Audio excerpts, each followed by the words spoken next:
గణేశాయ నమః. మనకి ముఖ్యంగా 7వ తారీఖున సెప్టెంబర్ 7వ తారీఖున చంద్రగ్రహణం పట్టబోతోంది.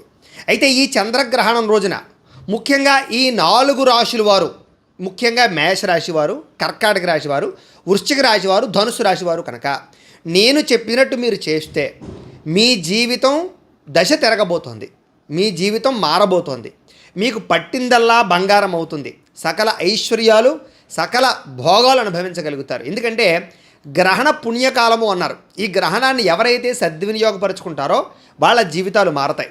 సాధారణంగా అదృష్టవంతులు ఎవరు అంటే కనుక ఈ సంవత్సరం ఈ గ్రహణం పట్టడం వల్ల మేష, కర్కాటక, వృశ్చిక, ధనుస్సు రాశి వారు ఖచ్చితంగా అదృష్టవంతులే. ఎందుకంటే ఈ 4 రాశుల వారికి కూడా ఈ గ్రహణం పట్టడం వల్ల కొన్ని రకాల ప్రత్యేక యోగాలు పట్టబోతున్నాయి వీళ్ళ జీవితంలో. అందులోనూ ముఖ్యంగా మేషరాశి వారు అయితే ఏలినాటి శని అనుభవిస్తూ చాలా ఇబ్బంది పడుతున్నారు. వృశ్చిక రాశి వారికి ఏమో అష్టమ రాహు వల్ల చాలా ఇబ్బంది పడుతూ ఉన్నారు. ఇలాగే కర్కాటక రాశి వారికి మొన్నటిదాకా ఈ యొక్క అష్టమ శని పోయి కొంచెం పర్వాలేదు అనిపిస్తోంది. ధనుస్సు రాశి వారికి ఏలినాటి శని వదిలి ఏమిట్రా మా జీవితం మారుతుందా అని ఎదురు చూస్తూ ఉన్నారు. మీ అందరి జీవితాలు, ఈ 4 రాశుల జీవితాలు మారబోయే కాలం వచ్చేసింది. ఈ గ్రహణం పట్టిన తర్వాత మీకు ఖచ్చితంగా అదృష్టం పట్టబోతోంది. అయితే ఏం చేయాలి గ్రహణం సమయంలో అంటే కనుక, సాధారణంగా గ్రహణం సమయం అనేది చాలా ఉత్కృష్టమైన సమయం. నిజంగా తెలిసిన వాళ్ళు ఎవరైనా సరే గ్రహణం సమయాన్ని వృధా చేసుకోరు. ఆ సమయంలో కొన్ని రకాల దైవనామ స్మరణలు చేయడం కానీ, కొన్ని రకాల శ్లోకాలు పఠించడం కానీ, కొన్ని రకాల మంత్రాలు పఠించడం వల్ల కానీ, లేదా తపస్సు చేయడం వల్ల కానీ కోటి రెట్ల ఫలితం వస్తుంది అని మనకి శాస్త్రం. అలాగే అందుకనే పండితుల దగ్గర నుంచి పెద్ద పెద్ద వాళ్ళు, గొప్ప గొప్ప వాళ్ళందరూ కూడా గ్రహణ సమయం వచ్చిందంటే నదీ తీరంలోకి వెళ్ళి పేకల దాకా మునిగి తపస్సు చేస్తూ ఉంటారు. కావాలంటే చూడండి. మాలాంటి వాళ్ళ మేమందరం కూడా ఈ గ్రహణం సమయాన్ని వృధా చేసుకోము, చక్కని అనుష్ఠానం చేసుకుంటూ ఉంటాం. కాబట్టి ఖచ్చితంగా ప్రతి వ్యక్తి జీవితంలోనూ గ్రహణం సమయం అనేది ఉత్కృష్ట సమయం, దాన్ని వృధా చేసుకోకూడదు.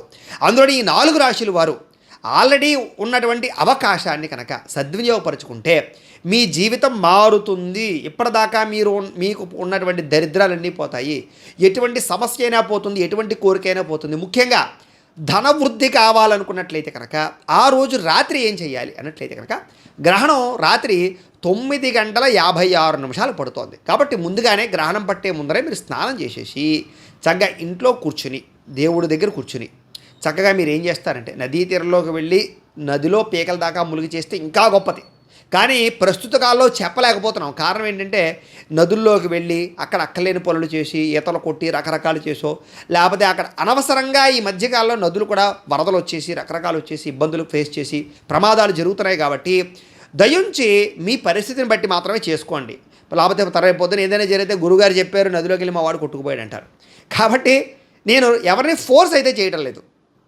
మీరు సేఫ్ జోన్గా చేయగలిగితేనే నదిలో చేయండి. లేదు అంటే కనుక హాయిగా ఇబ్బంది ఏమీ లేదు, ఇంట్లోనే దేవతా మందిరంలో కానీ లేదా ప్రశాంతమైన వాతావరణంలో కానీ కూర్చుని నేను ఒక మంత్రాన్ని చెబుతాను.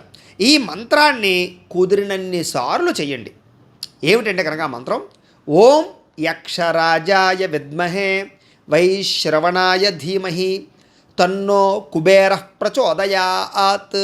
ఈ మంత్రాన్ని మీరు ఎన్నిసార్లు కుదిరితే అన్నిసార్లు ఈ పఠించండి. శుభ్రంగా స్నానం చేసేసి మంచి బట్టలు కట్టుకుని ముఖ్యంగా 9:30 కల్లా స్నానం చేసేసి ఇంచుమించు 10 గంటలకల్లా కూర్చొని మీరు మీ ఇష్టం, మీ ఓపిక, గంట చేయగలిగితే గంట, 2 గంటలు చేయగలిగితే 2 గంటలు, 1 గంటన్నర దాకా మీ ఇష్టం. ఆ సమయం అంతా కూడా మీరు ఒక్కసారి కనుక మంత్రాన్ని పఠిస్తే కోటి రెట్లు మంత్రాన్ని ఫలించిన ఫలితం రావడమే కాదు, మీ జీవితంలో విపరీతమైన ఐశ్వర్యాన్ని, ధనాన్ని కురిపించేటటువంటి మంత్రం ఇది, కుబేర మంత్రం. కాబట్టి ఖచ్చితంగా కుబేర గాయత్రి మంత్రాన్ని ఈ రకంగా స్మరణ చేసుకోవడం వల్ల మీకు అద్భుతమైనటువంటి జీవితంలో ఐశ్వర్యం కురుస్తుంది, కోరికలు తీరతాయి, ధనవృద్ధి కలుగుతుంది, దరిద్రము పోతుంది. కాబట్టి ఎట్టి పరిస్థితుల్లోనూ మేష, కర్కాటక, వృశ్చిక, ధనుసు రాశి వారు ఈ అవకాశాన్ని సద్వినియోగపరచుకోండి. అయితే గ్రహణానికి సంబంధించినటువంటి ఇంకా చాలా విషయాలన్నీ కూడా మీకు తెలియజేశాను. ఆ విషయాలన్నీ కూడా కింద డిస్క్రిప్షన్లో పూర్తి వీడియో ఉంటుంది. ఆ డిస్క్రిప్షన్లో మీరు లింక్ కొట్టినట్లయితే మీకు పూర్తి వీడియో వస్తుంది. కాబట్టి లేదా ఈ వీడియో పూర్తయిపోయిన వెంటనే ఎండ్లో కూడా మీకు పూర్తిగా ఇంకొక ఈ గ్రహణానికి సంబంధించి పూర్తి విషయాలన్నీ కూడా మీకు రాబోతున్నాయి. పరిహారాలు ఏం చేసుకోవాలి అనే విషయాలు, ఎవరెవరికి దోషం ఉందో అది కూడా మీరు చూసి వ్యవహారం చేసుకోండి. రెండో విషయం ఏంటంటే కనుక, మీరు నా కోసం చేయవలసినటువంటి చిన్న పని ఉంది. ఏమిటంటే కనుక కింద కామెంట్లో మీది కనుక మేష కర్కాటక వృశ్చిక ధనుస్సు రాశి వారు అయితే కనుక మీరు ఏం చేస్తారంటే మీ గోత్రాలు పేర్లు మాకు పెట్టండి. పెట్టినట్లయితే మేము ఆ సమయంలో కొన్ని ప్రత్యేకమైనటువంటి హోమాలు చేయిస్తున్నాం. అందులో మీ గోత్రాల పేర్లు కలిపే ప్రయత్నం చేస్తాం. కాబట్టి చక్కగా మీరు గోత్రాల పేర్లు పెట్టవచ్చు. ఇది ప్రధానమైనటువంటి విషయం. అలాగే నా కోసం మీరు కాస్త లైక్ కూడా కొట్టండి. ఎవరైనా ఈ ఛానల్ సబ్స్క్రైబ్ చేసుకోకపోతే ఖచ్చితంగా సబ్స్క్రైబ్ మాత్రం ఖచ్చితంగా చేసుకోండి. ఎందుకంటే చాలా మంచి మంచి వీడియోలు మీకు ఈ ఛానల్లోనే భవిష్యత్తులో రాబోతున్నాయి. కాబట్టి ఖచ్చితంగా సబ్స్క్రైబ్ కూడా చేసుకోవాల్సిందిగా మనస్ఫూర్తిగా ఆశిస్తూ స్వస్తి.